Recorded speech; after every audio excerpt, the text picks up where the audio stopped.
Hello everyone, and welcome to Box Office Receipts. I'm your host, Tyler Callahan, and we got quite a bit of news to go over this week. We got new films released domestically, news from Warner Brothers, Comcast, among other things. Well, let's start as always with the weekend top 5.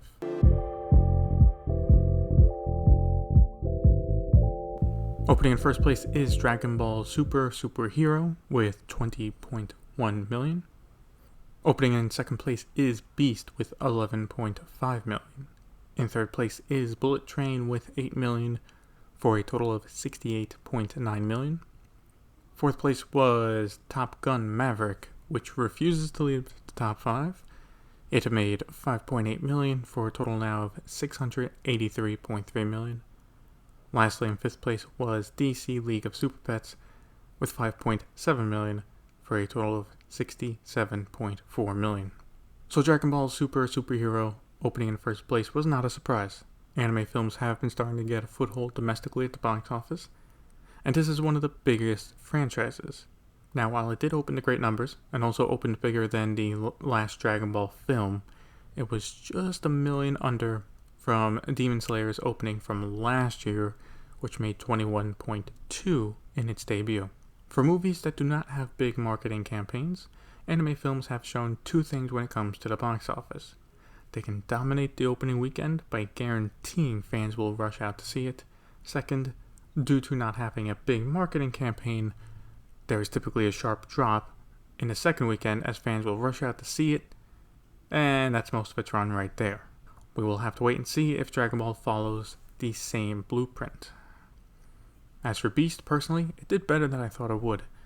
I was thinking mid-single digit opening due to what seemed to be a subdued marketing campaign. Personally, I only heard about the film 2 months ago, but did not realize it was actually a Universal film until last week. The good news for this film is the budget is reported to be around $30 to $35 million. So if it can do okay domestically and okay internationally, it should make most of its money back from the box office. And then down the road, make a small profit from digital and physical media. But if Universal was thinking of giving this a smaller budget to make greater profit off of it, well, that's not happening. We have a newcomer opening in first place in China with New Gods Yang Jin. The animated film opened to 19.8 million. With this, Moon Man moved down to second place with a close 17.8 million for a total of 397 million. Third place was Minions: The Rise of Gru with 11.6 million. Warriors of Future made 10.5 million for fourth place. It now has 72.8 million in total. And in fifth place was The Fallen Bridge with 3.3 million for a total of 30.6 million. Let's start with the Chinese films first. Clearly this was a quieter weekend for the box office, but new films still being released is a good thing. For Yang Zhan, it was an okay opening.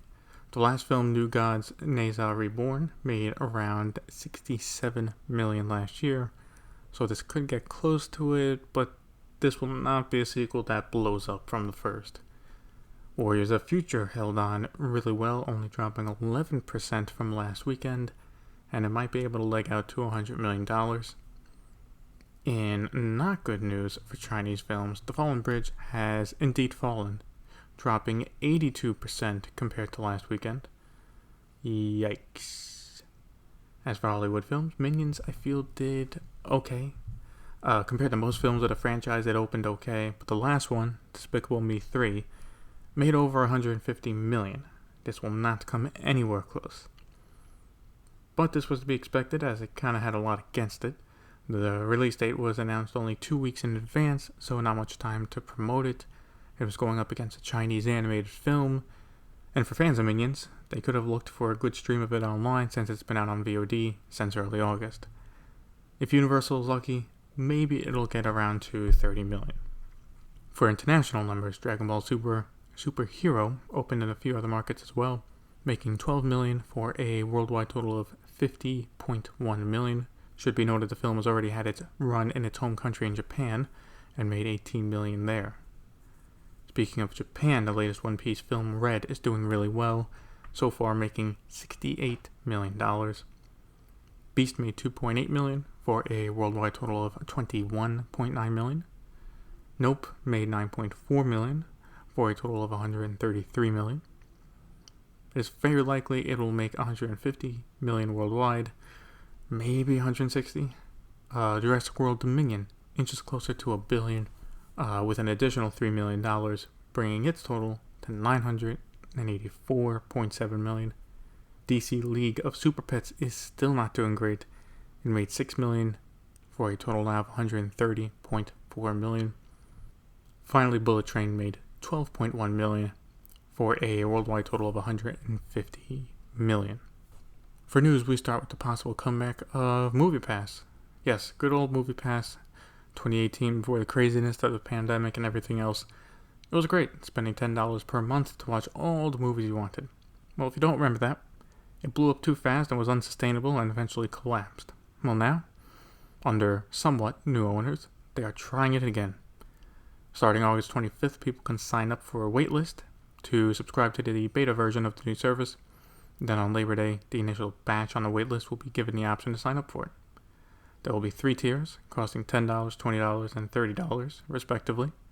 Each tier will give you credits to use to buy tickets. They have also said that at least for the beta version of the service, there will not be an unlimited movie watching option. I give them props for trying to restart the service and try to make it viable, but they need to do a few things. First, they need to make it easy to use to buy a ticket with it. Using credits to buy it could be easy, but it also could make it unnecessarily complicated.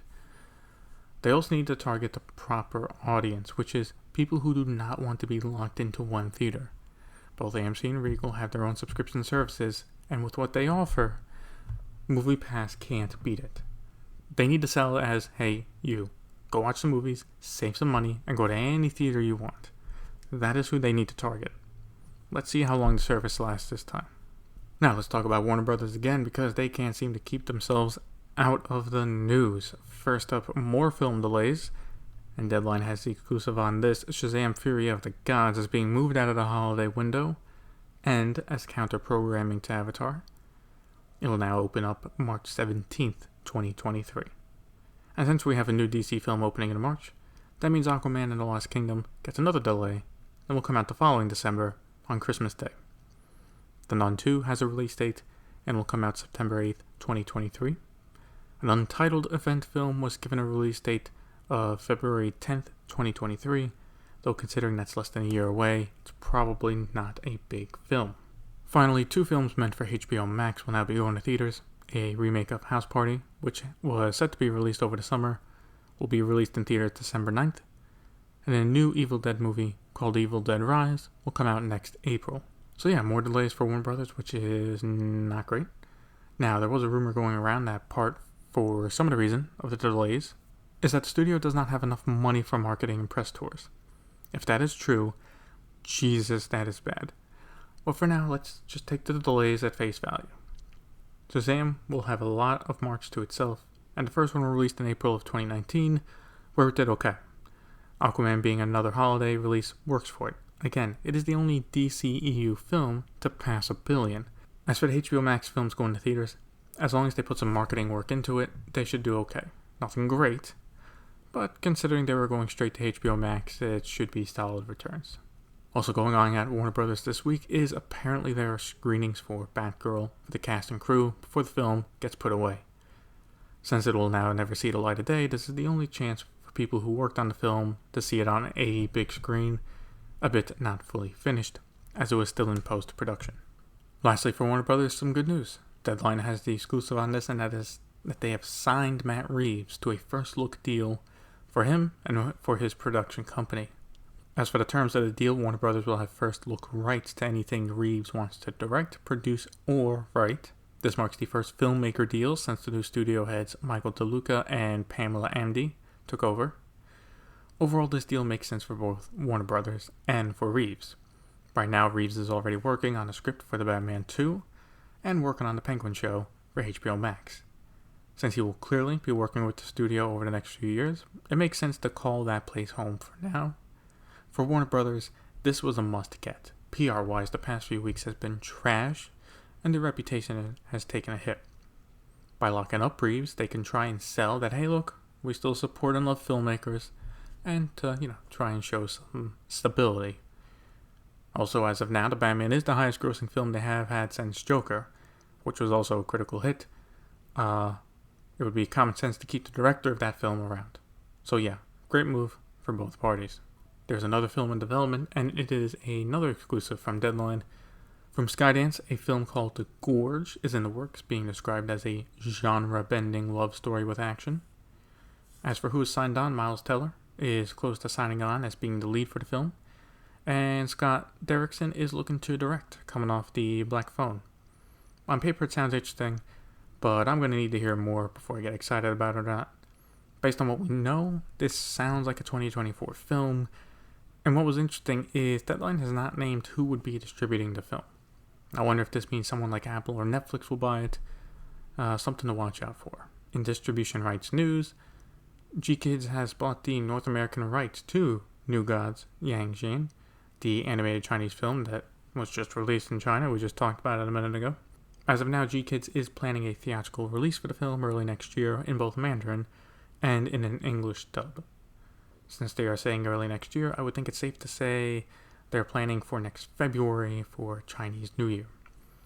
If they market the English dub for the movie well, it could make a bit of money at the box office, though I don't think it's going to break out, maybe 10-20 million total.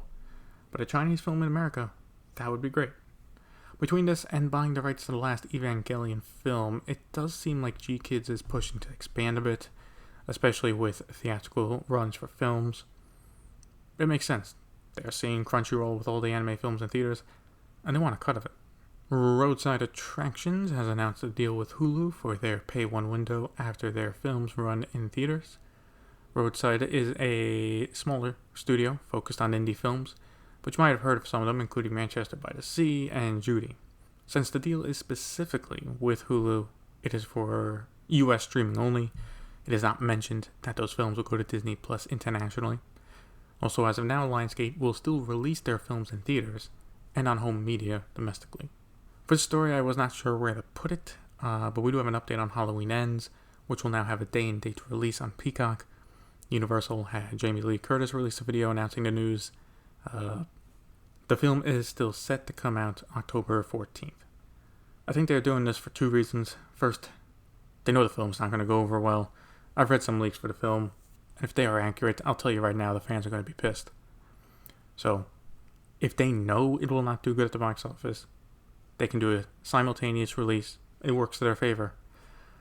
The second reason is tied to this, and that is to try and boost their Peacock paying subscribers. Now they can advertise another big movie coming day and date, and if it does bomb at the box office, they can just say, well, people wanted to watch it at home. At this point, after the last one, I'm not looking forward to this. And what started off great as a potential amazing trilogy has just been wasted. In trailers this week, we got a teaser trailer for Sam Mendes' next film, Empire of Light. It will premiere at the Toronto International Film Festival in September, and then be shown at the BFI London Film Festival in October, before its theatrical release in December. We start off VOD Premium with an update to Disney+. It's been confirmed that Thor Love and Thunder will premiere on the service on September 8th, aka Disney Plus Day.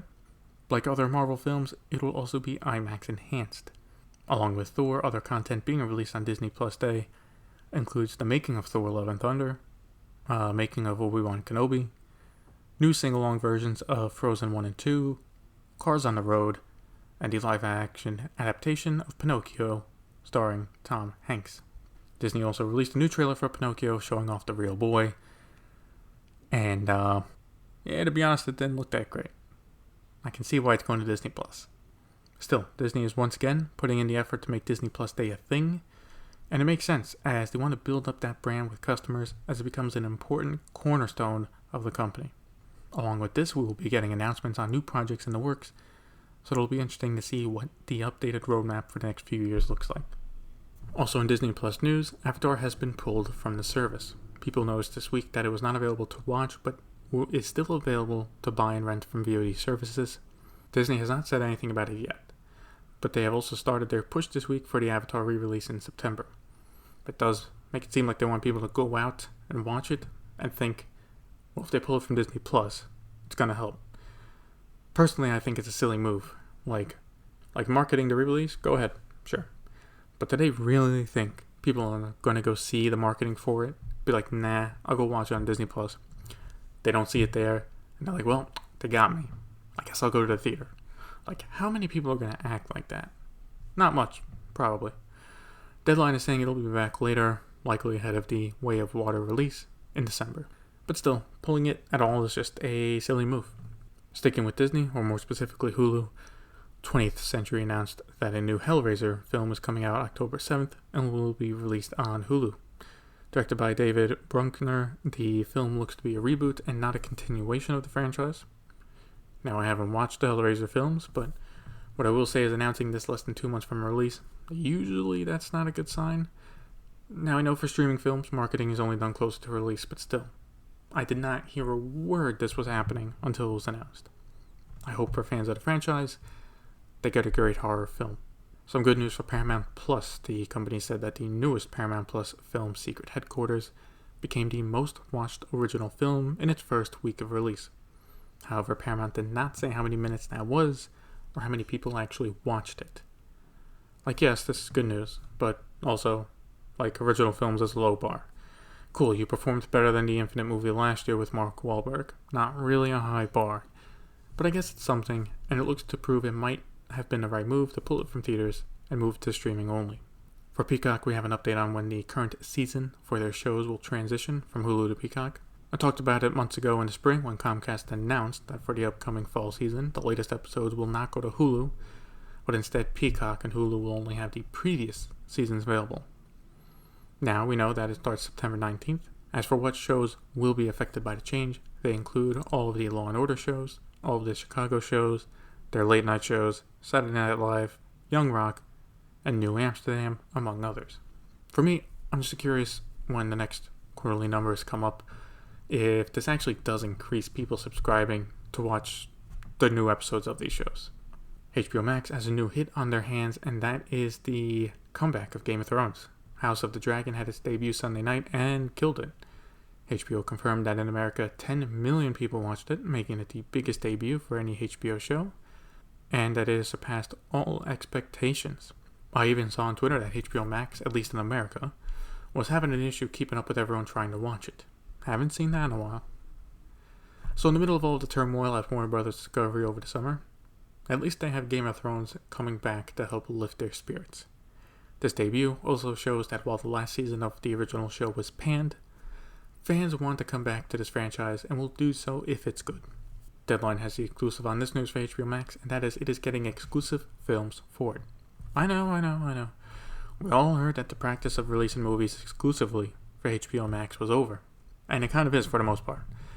But it looks like these are going ahead because they're low budget. So what are the films? Well, there's 4. It's going to be 4 Christmas films, and they will all be released between November and December. The films are A Christmas Story Christmas, Holiday Harmony, A Hollywood Christmas, and A Christmas Mystery. So yeah, these don't sound like big budget films, and if they all have a budget of like $10 million or less, then I can see why they're going straight to HBO Max. We wrap up VOD Premium with some news from Netflix. First is a story from Deadline in regards to casting. They're working on a new film called Atlas.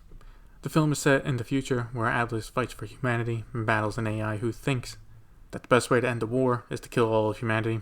Jennifer Lopez has been cast as the lead role of Atlas. Simu Liu has been casted as the antagonist, and Sterling K. Brown has been cast in the role as well. The film is being directed by Brad Payton. I have mixed feelings on this. The cast, so far, sounds great, but the plot of the film sounds very generic, and with it being a Netflix film, it probably will be. I hope I'm wrong and it turns out good, but I'll likely give it a watch due to the cast. And another exclusive from Deadline, the Bioshock film being worked on at Netflix, is starting to move forward. They have hired Francis Lawrence to direct it, and Michael Green will write the script. Lawrence is most famous for directing most of the Hunger Games films, and is currently filming the prequel. He sounds like a solid pick. My concern for the adaptation is that visually, it has to look amazing. The Bioshock games have a unique look to them. If it turns into a more Netflix film feel, it's going to lose it. That would be very disappointing. Last story we got is an update on the Knives Out sequel, Glass Onion. The film will be released on Netflix December 23rd, and beforehand will be released in select theaters. The company did not say when that would be or how wide of a release it would be. If Netflix is smart, they would try to get AMC and Regal to show the film even for a week or two. Since they are focused, like others, to become profitable, the box office potential is money being wasted away if they don't do a proper wide release. Like, personally, I want to see it in theaters, but I shouldn't have to drive 30 minutes away to see it like I did for The Gray Man. And that'll be it for this week's episode of Box Office Receipts. Question for the episode is, are you excited for Disney Plus Day? And if so, what are you looking forward to watching? Let me know on Facebook. Link to the page is in the show notes. Thank you for listening.